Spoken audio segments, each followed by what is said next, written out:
airliner passenger rights are currently in play. EU governments have agreed to a controversial legal reform which allows charging for hand luggage, for example. Other rights have been strengthened in regulations on air passenger rights and airline liability.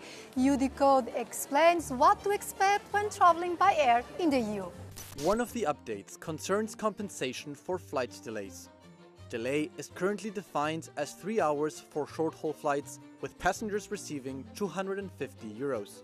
The revision sets 4 hours as the threshold for both short-haul and medium-haul flights, with passengers receiving €300.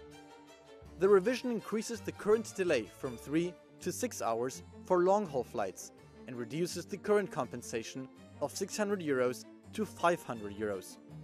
In addition, airliners will be able to charge passengers for luggage placed in the cabin, with only small bags that fit under the seat being free. The European Parliament will now examine the proposed update and decide to amend it or reject it. Let's hear what Europeans think of the possible changes. Je trouve pas ça tellement important. 3 heures, 4 heures, mon Dieu, 1 heure de plus. Je mettrai plus dans ma grosse valise et je ne prendrai pas de petite. Ça ne me dérange pas plus que ça non plus. Il ne devrait pas faire plein de démarches et il devrait nous rembourser, point barre. Si de continuar assim, daqui a pouco vamos a ter que pagar por nosso próprio peso. Mal, mas é mais por uma questão de transparência, porque quando estamos a fazer as reservas, há imensos opcionais e nós nunca sabemos quanto é que vai ficar o preço final. Euronews reporter Grégoire Laurie has covered this process. What can we expect from the European Parliament regarding the review of passengers' rights, notably the right to compensation for delays? It's going to be tough. The first group in the chamber, the EPP, warns that there is no way they should water down passengers' rights. So for the centre-right party, extending the delay to get compensation is a step in the wrong direction. The second group in the chamber, the S&D, is on the same direction. The group feels that the new rules favor airliners, and they ask also for automatic compensation, which means that passenger would get reimbursed within days and not within months.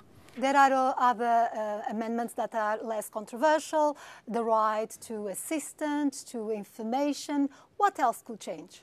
So the right of assistance is the right to get refreshment, food, accommodation in case of delay or cancellation.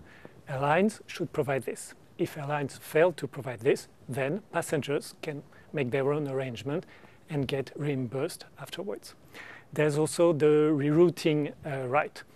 Airlines should provide the earliest opportunity for a rerouting for passengers, which means that maybe this rerouting will happen through another carriers or even another transport modes. Furthermore, airlines should act as swiftly as possible within 3 hours of a disruption. Otherwise, a passenger could make its own arrangement and ask for compensation, which could be up to 400% of the original cost. There was not enough to block these amendments during the vote at the EU Council of Ministers, but 4 countries refused them. It's Germany, Slovenia, Portugal and Spain. What were the main arguments? So Spain is asking for legal, precise wording to avoid, technical issues that would allow airliners to avoid compensating passengers. And Madrid is particularly vocal on that question.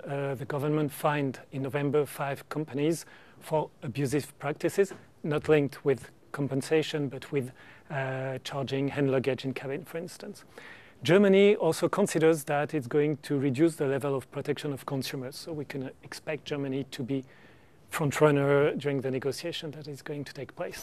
The review also addresses abusive practices, notably the so-called no-show policy. Passengers cannot be denied boarding on a return flight simply because they did not use the outbound flight. In the event of cancellation less than 14 days before departure, airlines must provide pre-filled forms for payment of compensation. Our guest is Agustin Reina, Director General of the European Consumer Organization, an entity that has produced a position paper on this review. Your immediate reaction to the ministerial agreement was to say, and I quote, "There's been a substantial reversal of fundamental rights." Let's start with the financial compensation for delays. What is the impact of changing from 3 to 4 hours in order to get that compensation?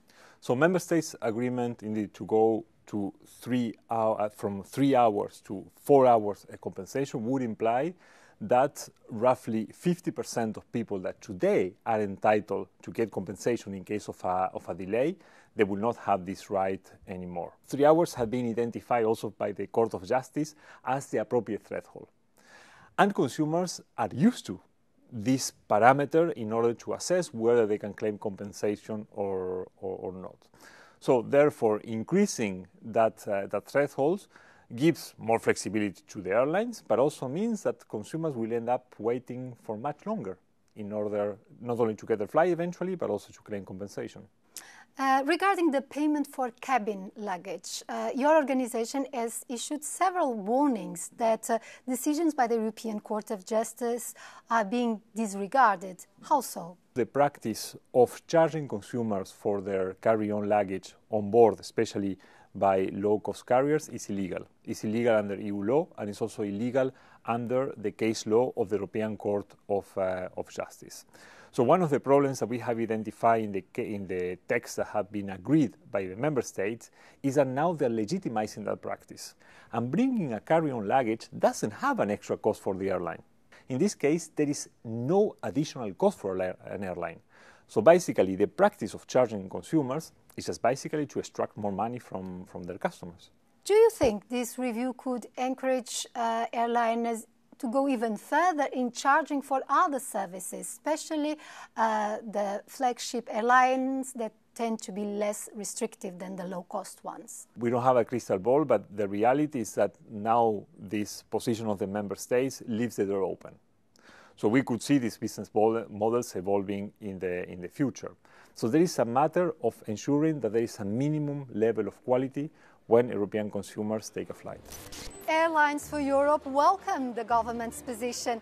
This organization, which represents 80% of European air traffic, said that the review will allow for companies to offer the best possible package for consumers. However, depending on the European Parliament, the decade-long review may take some more time to reach conclusion.